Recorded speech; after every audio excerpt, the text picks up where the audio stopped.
Hi, I'm Alison from Alison's Astrology, and I'm here to talk to you this week about the week that begins on the 27th of April, that's Sunday, and goes through to the 4th of May.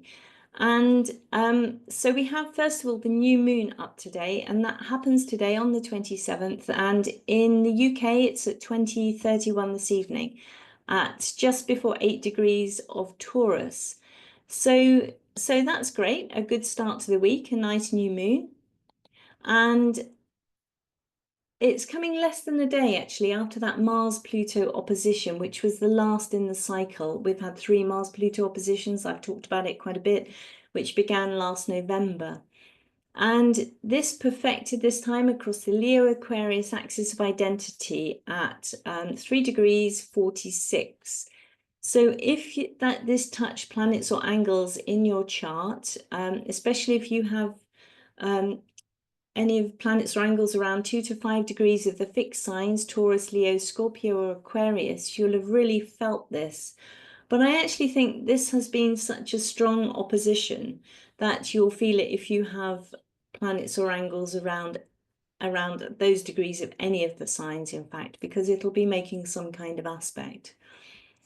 And it has been tense for a lot of us. And there's been a sense of trying to express ourselves in a creative way, and we've been blocked in somehow. In fact, come across social blocks or blocks in the workplace, or sometimes just blocks in our own personal creativity in some way.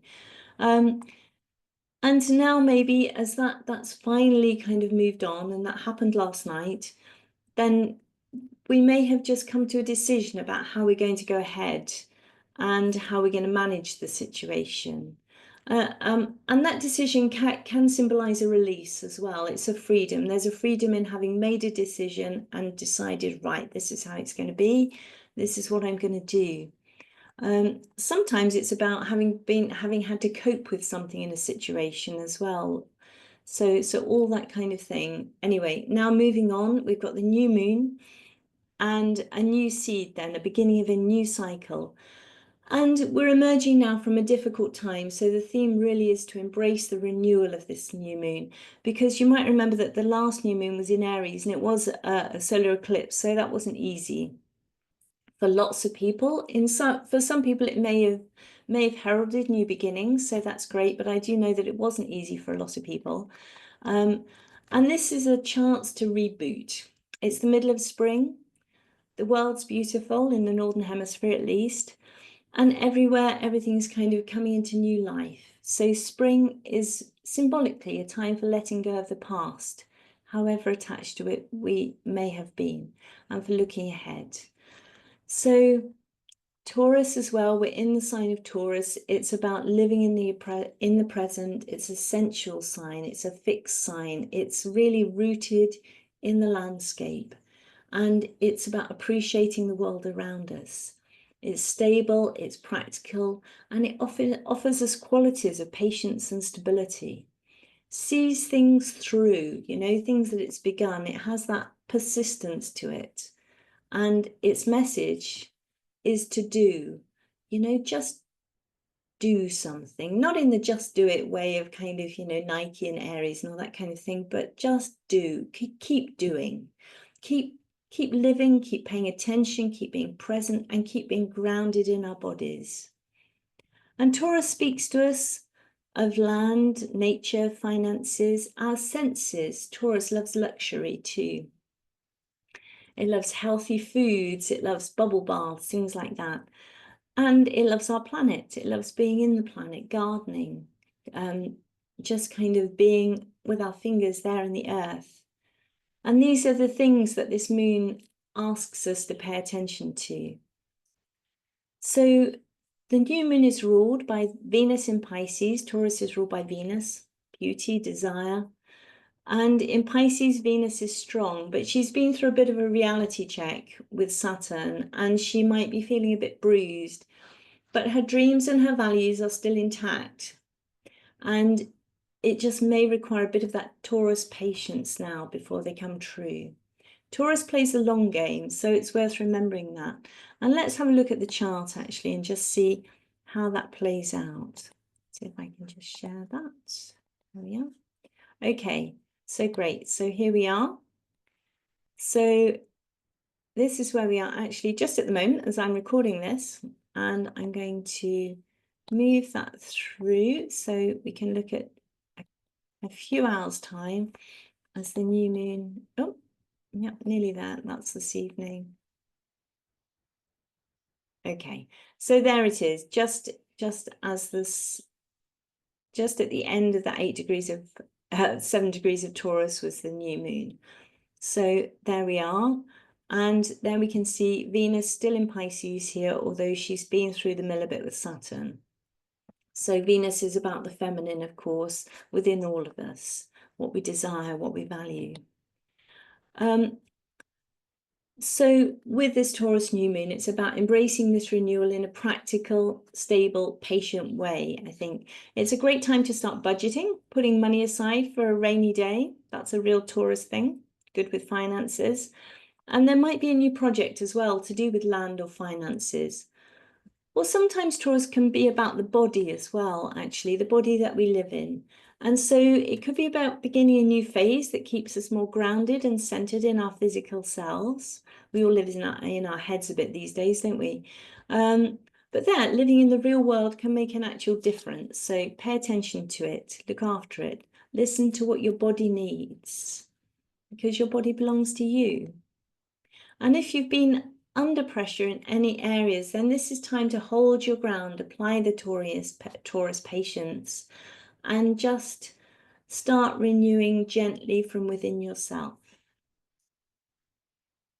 And then moving on from the new moon, we can go flick forward a few days to Thursday, which is a really great day actually. And because it's actually Beltane. So Beltane is an important Celtic festival, and it always falls in Taurus season, but here it's kind of compounded with this new moon. And it's ruled by Venus, goddess of desire, goddess of love. And on this day, she leaves Pisces and enters Aries as well. So there's a whole kind of collection of symbols for new beginnings here, with Venus leaving the old cycle of the zodiac and setting out on her new journey in Aries, and the new moon, and this Beltane festival, which symbolizes the threshold between winter and summer. And this is a fire festival. So do look it up, look at the rituals that are associated with it, cleansing, and always that idea of renewal again. This is really a word that I find myself repeating through this particular YouTube chat. And so in Aries, sure, Venus is technically less comfortable, but for me, in Aries, Venus does represent a powerful warrior goddess. You know, there's a fierceness about Venus in Aries. She can be impatient, but she can also be warm and sexy and fearless, and she has the ability to go after what she wants. And there she almost immediately joins again with Neptune. She joined before in Pisces, and that was all about the universal love and spirituality. But now it's much more focused. And these two symbols of love, universal and individual, are joined together in this sign which has qualities of courage and directness. And simultaneously to this, Uranus is making a very useful sextile to the North Node, suggesting that having the courage, strength, and leadership to go after what you want and what you love is a great idea. And there may also be some helpful and surprising developments if you do that.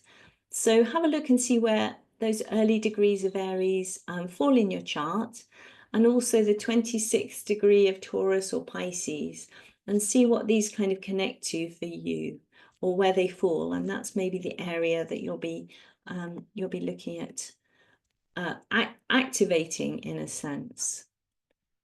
So Aries is ruled by Mars, of course, and Mars is now in Leo, which is great. I come out of Cancer, thank goodness.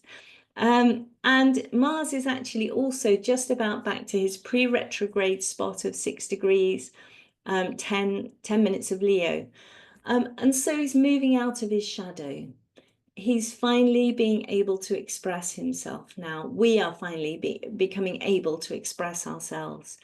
And I remember saying back in the autumn that these things may become clearer, all the things, all the things that we were wondering about or having trouble with, might become clearer in early May, when a whole load of stuff had to be worked through first. And now both Mars and very shortly Jupiter and Mercury as well will leave their retrograde shadows and push forward for real. So this is positive. There's a whole kind of lot of positive stuff coming up this week, but it's kind of enshrined in that Taurus theme of patience, if you like. So powerful forward impetus with new clarity, perhaps after all the stuff we've worked through this winter, and transformative developments which may have been difficult, but which have been a learning curve nevertheless. And we come out of this difficult period and start to genuinely see a way forward, moving forward, expressing ourselves, making decisions, moving on, leaving stuff behind now. And nothing's ever certain, of course. There will be setbacks, as there always are. But I think at this point, we can begin to see the direction that this whole transformational year is heading in for us, because it is a year of transformation. I'm not the only astrologer that's been saying that. And so finally, this week's message is really to embrace that renewal. It's symbolized in so many ways this week. And we're all going to have to leave something behind, I'm sure. I'll just kind of flick this on so you can, there's Mars moving forward, Venus and Neptune together down here. And that was Uranus making that really nice sextile. I haven't actually put it on here because I don't include the nodes there to the North Node, and the trine to the South Node in Virgo. So I'm going to stop the share. Hi. And yeah, just reiterate, moving on and leaving something behind. That's life. That's what happens. We can't take it all with us. You know, we have to be courageous and yet patient in pursuit of what we value and desire. So thanks for joining me. Don't forget to like and subscribe, and please check out my other videos in the which are down below on the channel. And next week, next Sunday, in fact, Pluto turns retrograde. So that's always important. So join me to find out what that might mean for you. Okay, thanks for listening. See you next week.